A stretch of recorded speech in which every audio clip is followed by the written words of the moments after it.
Okay, now let us continue with the next method of collection of primary data. That is, third method is information through correspondence. So what happens in this case is the respondents are not directly giving you information. Instead of that, we are selecting some persons or a group of persons who are known as correspondents, and from those we will be taking that information. So the task is hand over to some other persons or a group of persons who are known as correspondents. In this way we are going to collect the data. Now this method is suitable when the area of investigation is very large. Investigation area जब बड़ा होता है तब हम ये correspondents through information gather कर सकते हैं. And secondly, when the degree of accuracy is of secondary importance, means if you don't want or it is not needed here that the degree of accuracy of that data is not so important, so it is kind of secondary importance. The degree of accuracy is of secondary importance, so in this case we can use this type of information method of collecting the data. Then when regular and continuous information is required, means if you want to collect that data weekly or daily or sometimes monthly, so in that case we can use this method. This method is generally employed by newspapers, magazines, broadcasting agencies and various governmental agencies requiring information on regular basis. So if we want to gather the information, collect the information on daily basis, we can apply this method, and this is most of the time used by newspaper agencies, magazines and broadcasting agencies and other governmental agencies for the data collection. Now here the merits are given. The first merit is it is the most economical and extensive method of investigation. Economical means less money is to be used or less money is uh, uh, utilized here, and second is convenient method of collecting information from far off areas. When the area is very far from your office or your college, in that case it is convenient method to collect the data in this form or in this format. Then the third merit of this method is it is useful when the information needed time to time. So as we said before, that if you want to collect that data time to time or on a daily basis, this can be the best method to be applied. Some demerits of this methods are there is a lack of originality in the data, means sometimes it may happen that the data cannot be original. Second is the information can be biased.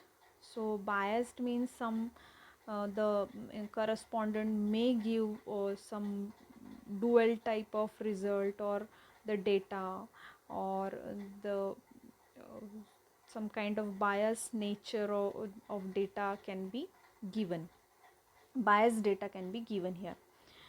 Third is degree of accuracy is generally very low. Accuracy may affect here. Very low accuracy can be there in your data, so degree of accuracy is very low.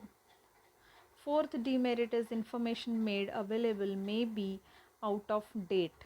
So whatever information the correspondent is giving us, that may be available may be out of date. Okay, so there may not be uniformity in the collected data. So uniformity may not be maintained here in this data collection method of data collection. So all these are the demerits of this kind of method. Then the next method is through questionnaire method. So I think this is known to you, so let us have a look in this method, what kind of method it is and what are the types of this method. So what happens in this case, in this method is, in this method information is obtained through the informants through questionnaire. This method is of two forms.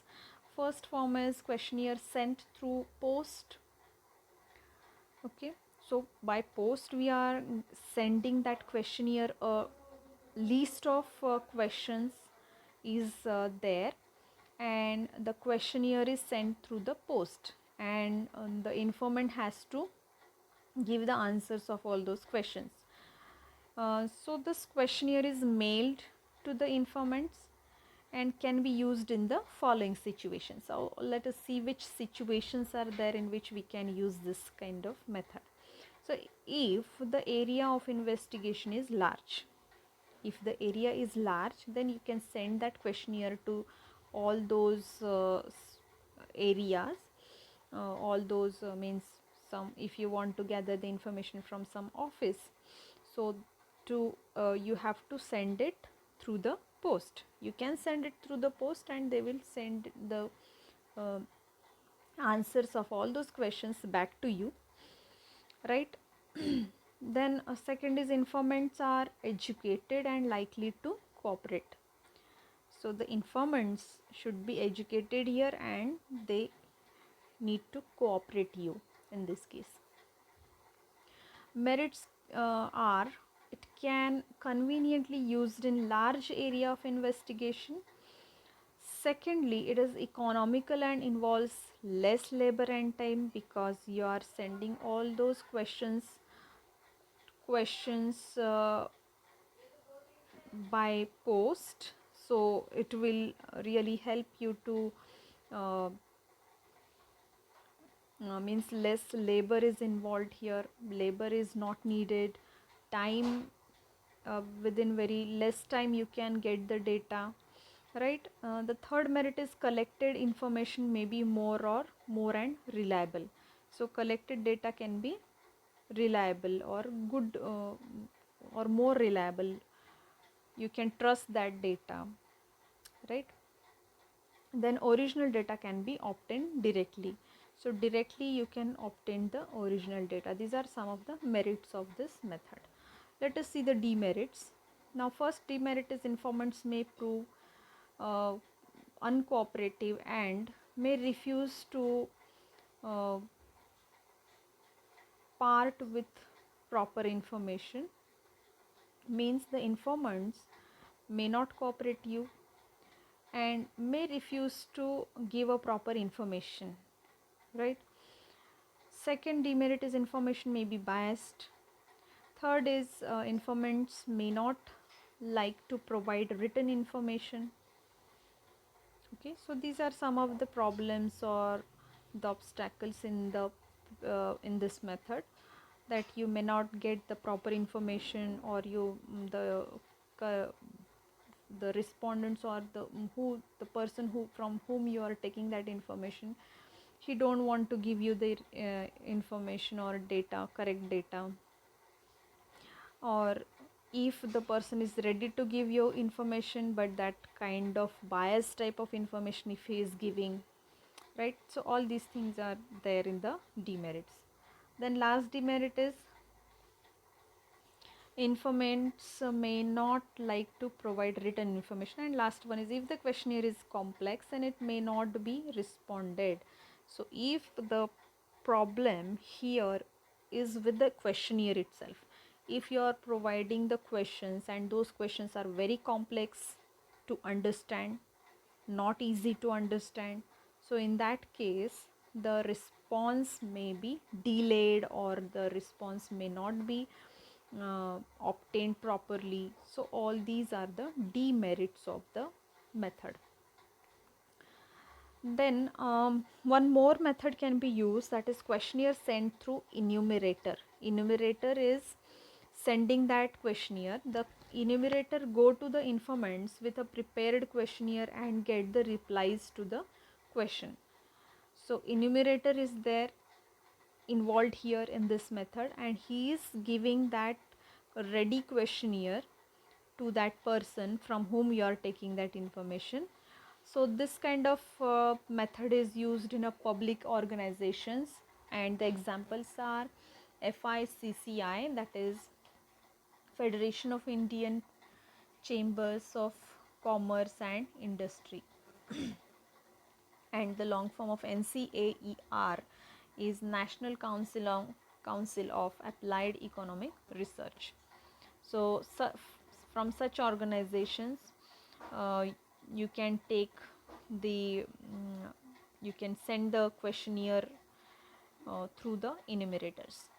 And the merits are, there is no chance of non-response since the enumerators go to all the informants. So the if enumerator himself is going to get the information through the informants, so there is very little chance of no response or non-response in this case. So it is one of the merit. Second is personal contact makes it possible to collect reliable data. Personal contact makes it possible to collect reliable data. If you have good contact, or you are personally contact you are going to the informant, so it will be easy for you to collect the reliable type of data. Next is personal bias is minimized. So bias can be minimized here. And the last is illiterate informants can also be approached.